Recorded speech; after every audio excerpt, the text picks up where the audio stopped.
अस्सलाम वालेकुम स्टूडेंट, कैसे हैं आप लोग? खैरियत से हैं?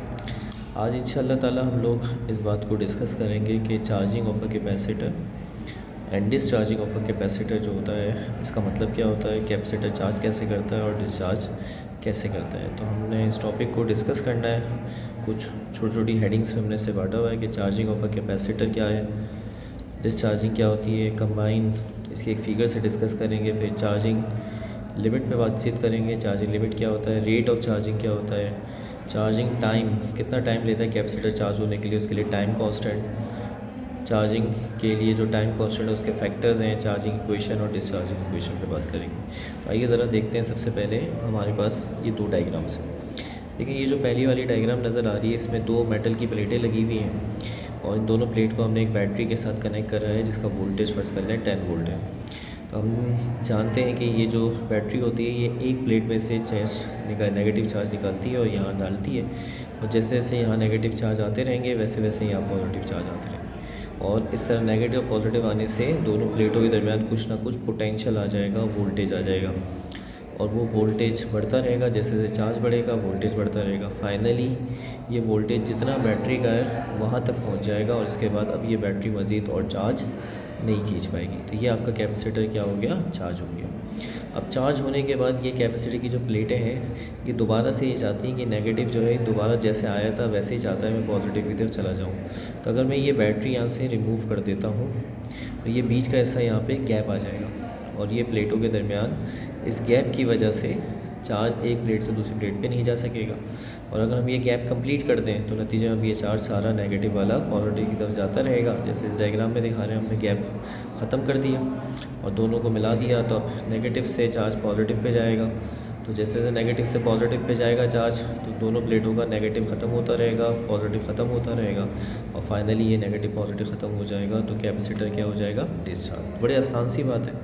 बैटरी से कनेक्ट करवा दें तो चार्जिंग हो रही है, बैटरी से डिसकनेक्ट करवा दें तो डिस्चार्जिंग हो रही है। ठीक है भाई। तो इस बात को डिस्कस करने के लिए हमने ये एक कंबाइंड डायग्राम जो है इसको यहाँ पर डिस्कस किया। देखें ज़रा इस कंबाइंड डायग्राम को। ये जो कंबाइंड डायग्राम आपको नज़र आ रही है, इसके अंदर हमारे पास एक कैपेसिटर बना हुआ है, एक रेजिस्टर बना हुआ है, और रेजिस्टर के अलावा ये एस जो नज़र आ रहा है ये एक स्विच है, और ये दो टर्मिनल है ए और बी, साथ में एक बैटरी लगी हुई है। ठीक है।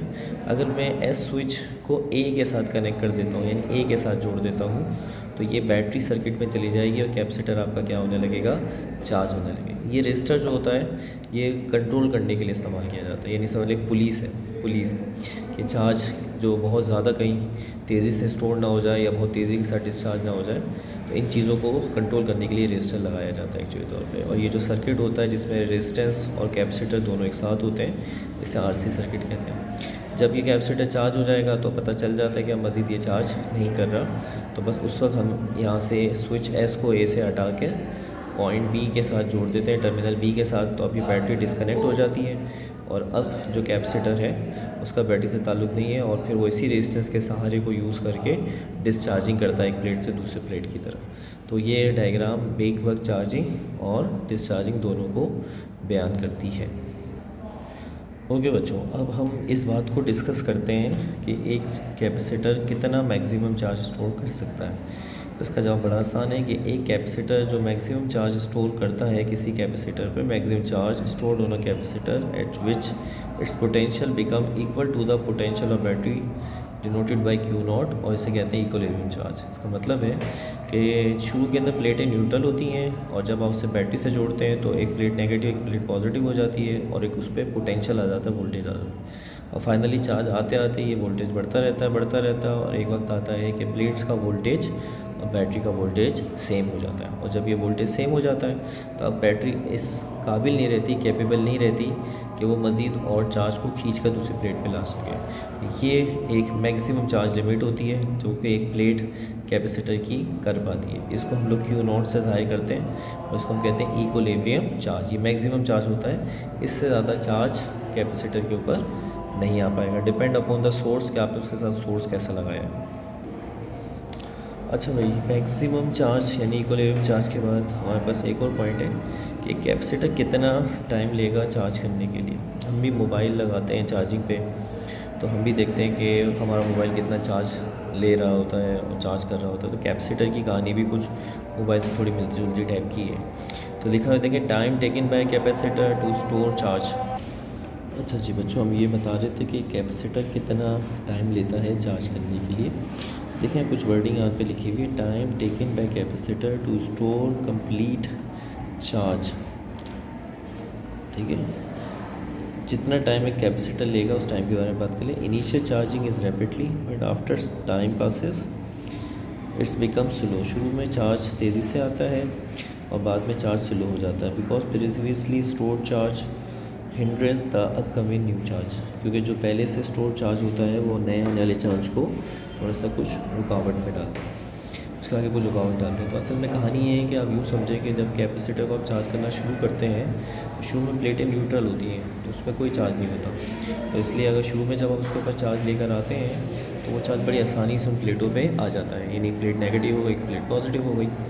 अब जैसे दोबारा से चार्ज आएगा तो अब ये नेगेटिव पॉजिटिव आने वाले नए नेगेटिव पॉजिटिव को थोड़ा सा रिपेल करेंगे, थोड़ा सा रोकने की कोशिश करेंगे। लेकिन बैटरी जोर लगा रही होती है चार्ज को लाने के लिए, इसलिए ये चार्ज आ जाता है। लेकिन ये ज़रा थोड़ा सा पहले वाले के मुकाबले में ज़रा थोड़ी सी देर लगाता है। इस तरह जैसे जैसे प्लेटें चार्ज होती रहेंगी, आने वाले चार्ज को थोड़ा सा और ज़्यादा रिपेल, थोड़ा सा और ज़्यादा रुकावट डालती रहेंगी और नतीजे के अंदर चार्जिंग शुरू के अंदर तो बहुत ज़्यादा तेज़ हो जाती है, लेकिन बाद में जो होता है वो चार्जिंग बहुत ज़्यादा स्लो पड़ जाती है। हमारे मोबाइल की मिसाल ले सकते हैं कि मोबाइल को जब चार्ज कर रहे हो तो आपको शुरू में ऐसा लगेगा बड़ा तेज़ चार्ज हो रहा है, तेज़ चार्ज हो रहा है। कुछ देर के बाद उसकी चार्जिंग बड़ी नॉर्मल टाइप की हो जाएगी और आखिर के जो कुछ पॉइंट्स होते हैं उनको चार्ज करने के लिए वो बहुत ज़्यादा टाइम लगाते हैं। जैसे फ़र्ज़ करें 100% आप कर रहे हैं और 99 पर है, तो ऐसा लगेगा कि 99 से 100 अभी हो जाएगा, लेकिन वो 1% अचीव करने के लिए उसे बहुत ज़्यादा टाइम लग रहा होता है। तो शुरू में चार्ज बहुत फास्ट आता है, लेकिन बाद में ये चार्ज क्या हो जाता है, स्लो हो जाता है, जिसको यहाँ पर देखें हमने एक डायग्राम से बताने की कोशिश करी है कि भाई ये जो शुरू वाले जो चार्ज नज़र आ रहे हैं पॉजिटिव और नेगेटिव, ये बड़े फास्ट आ गए होंगे और फिर जो ये बाद वाले चार्ज आ रहे हैं उनको इन्हीं चार्ज ने रिपेल करके रोकने की कोशिश करी होगी, तो ये चार्ज ज़रा देर से आए होंगे। तो हमने यहाँ पर एक ग्राफ भी प्लॉट करके देखा तसल्ली के लिए। हमने यहाँ पे बनाया बेटा टाइम एक्स एक्सिस पे और वाई एक्सिस पे चार्ज। शुरू के अंदर ये ग्राफ जो है बेटा बड़ा स्मूथली ऊपर क्लाइंब करना शुरू हो गया, तेज़ी से ऊपर जा रहा है, मतलब चार्ज जैसे जैसे वक्त गुजर रहा है तेज़ी से स्टोर हो रहा है। लेकिन फिर ऐसा करके देखें इसका जो इंक्लाइनेशन है वो थोड़ा थोड़ा ड्रॉप होने लग गया है, यानी अब तेज़ से ऊपर नहीं जा रहा, स्लो स्लो करके जा रहा है। और नतीजे के अंदर क्या हो रहा है, ये बता रहा है कि जैसे जैसे वक्त गुजर रहा है चार्जिंग क्या हो रही है, स्लो हो रही है। अब इसी चीज़ को सामने रखते हुए ये एक पॉइंट आपके सामने है जो कि है 7वां पॉइंट। ज़रा देखें यहाँ पे ये एक इक्वेशन लिखी हुई है। ये इक्वेशन आपके कोर्स में डायरेक्ट बताई गई है, इसको चार्जिंग इक्वेशन कहते हैं। इसमें Q जो है वो चार्ज है, ये वो चार्ज है जो कुछ टाइम में जो स्टोर करेगा, लेकिन ये 100% चार्ज को रिप्रेजेंट नहीं करता, बल्कि ये चार्ज होता है कुछ टाइम टी के अंदर, 100% नहीं होता, 100% का ये कुछ हिस्सा है। Q0 आपका मैक्सिमम चार्ज है जो 100% है, और साथ में यहाँ पे ब्रैकेट में 1 minus e divided by power के अंदर आ रहा है minus T upon R C. ये क्या चीज़ें हैं ये आपको भी पता चलेंगी हल्के फुल्के अंदाज से। तो ये ई जो होता है एक्सपोनेंट कहलाता है, एक्सपोनेंशियल फंक्शन। और ये जो ग्राफ बना है ना कर्व, इसको भी एक्सपोनेंट कर्व ही कहते हैं। खैर इसके अंदर ज़रा गौर से देखिए, इसमें हम एक कंडीशन डालते हैं और वो कंडीशन ये है कि जो नीचे लिखा हुआ है आर सी, अगर ये स्मॉल टी के बराबर हो जाए तो फिर बेटा यहाँ पर भी नीचे टी, ऊपर भी टी और टी कट जाएगा, तो ई की पावर हो जाएगी -1। फिर ई की पावर -1 को इस 1 के साथ मिलाकर जब सॉल्व करेंगे तो देखिए ये जवाब बनेगा। ये लिखा Q = 0.632 Q0, या इस जवाब को हम यूँ भी पढ़ सकते हैं Q बराबर 63.2, अगर परसेंटेज से लिखना चाहें Q = 63.2% ऑफ Q0। अब इस का मतलब क्या है, इसका मतलब असल में हम यहाँ पर एक्सप्लेन करते हैं। आपको ये जो इक्वेशन से आया ना, इसी को हम यहाँ पर एक्सप्लेन कर रहे हैं। जैसे कि बताया आपको कि आहिस्ता आहिस्ता करके चार्ज जो है वो शुरू में फास्ट और बाद में स्लो हो जाता है। तो हम एक वैल्यू निकालते हैं जो कि हमने इसी ग्राफ से और इक्वेशन से हासिल करी है। इसको हम कहते हैं टाइम कांस्टेंट। ये जो टाइम कांस्टेंट होता है ये असल में आपको ये बता रहा होता है कि ये एक ऐसा टाइम मेंशन करेगा जिसमें कैपेसिटर अपनी मैक्सिमम कैपेसिटी का 0.632 चार्ज कर लेगा, या 63.2% अपनी मैक्सिमम कैपेसिटी। ये Q0 जो आ रहा है इसका मैक्सिमम चार्ज है, यानी अपनी मैक्सिमम चार्ज का 63.2% या 0.632 कर लेगा चार्ज। इसको हम टाइम कांस्टेंट कहते हैं और इसको इस सिंबल से ज़ाहिर करते हैं ताऊ, जो कि टॉर्क का सिंबल होता है, इससे हम इसे ज़ाहिर करते हैं। ये हमने ऐसे ही नहीं बनाया कि अपने जहन से सोचा और बना लिया। ये टाइम कांस्टेंट हमने इस ग्राफ को समझकर और इक्वेशन से हमें ये मिला एक्चुअली तौर पे, जिसके अंदर हमें चार्जिंग को समझने का मौका मिल रहा है। तो ये अगर ग्राफ के अंदर आगे आप इसे तलाश करना चाहेंगे तो ग्राफ के अंदर ज़रा गौर से देखें। शुरू के अंदर देखें ये चार्ज ऐसा करके स्टोर हो रहा है, स्टोर हो रहा है, स्टोर हो रहा है। तो यहाँ कहीं ये 50% हो जाएगा और फिर यहाँ कहीं किसी जगह पर ये अराउंड 63% होगा। तो यहीं से हमने एक डॉटेड लाइन यहाँ ड्रॉ करी, एक डॉटेड लाइन यहाँ ड्रॉ करी। तो ये डॉटेड लाइन जो है वो इसमें स्टोर होने वाला चार्ज बता रही है और ये बता रही है एक वैल्यू जिसको हम कहते हैं टाइम कांस्टेंट। ये टाइम कांस्टेंट होता है हमारा, जो कि ये बता रहा है कि इस टाइम के ऊपर इतना चार्ज 63.2% चार्ज स्टोर हो गया होगा। 100% से कभी भी टाइम कांस्टेंट डिफ़ाइन नहीं करते, 63.2% से ही डिफ़ाइन करते हैं। ये आपको ज़रा समझना होगा, मुश्किल नहीं, आसान है। और इक्वेशन के ज़रिए हमें एक रिज़ल्ट मिला है, तो उसी इक्वेशन के ज़रिए मिलने वाले रिज़ल्ट को हम डिफ़ाइन कर रहे हैं कि टाइम कांस्टेंट वो टाइम है जिसमें कैपेसिटर अपना जो चार्ज 100% चार्ज होता है उसका 63.2% चार्ज स्टोर कर लेता है। ठीक है भाई। अब ज़रा इस टाइम कांस्टेंट के बारे में कुछ थोड़ी बहुत बातें कर लें। जो टाइम कांस्टेंट होता है ये दो चीज़ों पे डिपेंड करता है, कि रेजिस्टेंस और एक कैपेसिटर। क्या आपने सर्किट के अंदर जो कैपेसिटर है वो अगर कम लगाया है, ज़्यादा लगाया है, रेजिस्टेंस कम लगाई है, ज़्यादा लगाई है, तो उसके हिसाब से ये टाइम कांस्टेंट की वैल्यू उनके साथ डिपेंड करती है, डायरेक्टली डिपेंड करती है। यानी कम कैपेसिटर पर टाइम कांस्टेंट की वैल्यू कम आ जाएगी, ज़्यादा पर ज़्यादा कैपेसिटर, ज़्यादा गुंजाइश वाले कैपेसिटर में ज़्यादा आ जाएगी टाइम कैपेसिटर की। कम रेजिस्टेंस लगाई है, टाइम कैपेसिटर की कांस्टेंट की वैल्यू कम आएगी, ज़्यादा रेजिस्टर की वैल्यू लगाई है तो फिर नतीजे में ज़्यादा आ जाएगी। तो ये इन दोनों के ऊपर डिपेंड करता है। इसी वजह से टाइम कांस्टेंट बराबर होता है, यानी ये ताऊ बराबर होता है RC के बराबर होता है, RC के प्रोडक्ट के बराबर होता है। यही इस इक्वेशन के अंदर भी दिखाया गया। तो टाइम कांस्टेंट के बारे में बहुत आसान से जुमला बस ध्यान में बिठाएं कि 63.2% चार्ज एक्चुअल चार्ज के स्टोर कर लेगा। अब इसी तरीके से ये बात भी देख लें कि ये जो RC है अगर इसकी वैल्यू 1 से छोटी आती है तो चार्ज, याद रखें, छोटी वैल्यू आएगी RC की तो चार्ज बहुत जल्दी से स्टोर हो रहा होगा, और RC की वैल्यू बड़ी आएगी तो चार्ज ज़रा स्लोली स्टोर हो रहा होगा। यानी रैपिड, अगर RC की वैल्यू 1 से छोटी आ रही है तो वो कैपेसिटर अपनी मैक्सिमम वैल्यू तक जल्दी पहुंचेगा, और अगर बड़ी आ रही है तो अपनी मैक्सिमम वैल्यू तक देर से पहुंचेगा। तो अब इसी तरह डिस्चार्जिंग का भी कॉन्सेप्ट यहाँ पे समझ लें, बड़ा आसान सा। इसके लिए भी एक इक्वेशन है कि जब कैपेसिटर चार्ज हो जाता है और फिर फाइनली बैटरी से डिस्कनेक्ट होता है और अपने चार्ज को डिस्चार्जिंग पोजीशन में लाता है, तो उसके लिए ये इक्वेशन है Q = Q0 - T/RC। इसमें भी अगर कंडीशन RC = T डालें तो सॉल्व करने के बाद ये जवाब आता है 0.368, जिसको आप 36.8% कहते हैं।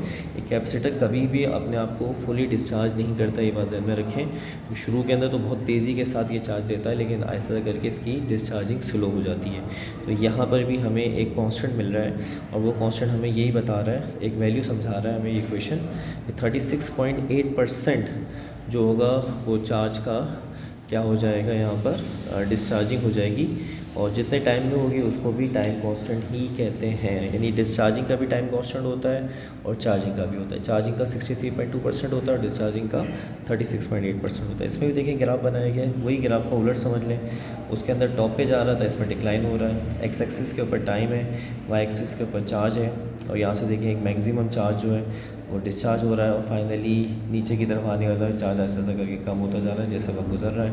और यहाँ पर एक पॉइंट दिखाया गया है, ये वो पॉइंट है जिस पे चार्ज अपना 36.8% एक्चुअल चार्ज का अब तक डिस्चार्ज कर चुका है। लेकिन ये चार्ज जो है बेटा कम्प्लीटली ख़त्म नहीं होता और रहता है चार्ज, इसके पास बहुत ज़्यादा वक्त लगता है डिस्चार्ज होने में, और ये ग्राफ जो है ऐसे करके सीधा जाता रहता है, जिसका मतलब है कि टाइम इसमें नहीं आएगा, इनफाइनाइट टाइम होगा जिसमें ये चार्ज इसके अंदर क्या होगा बेटा, डिस्चार्जिंग पोजीशन में आएगा।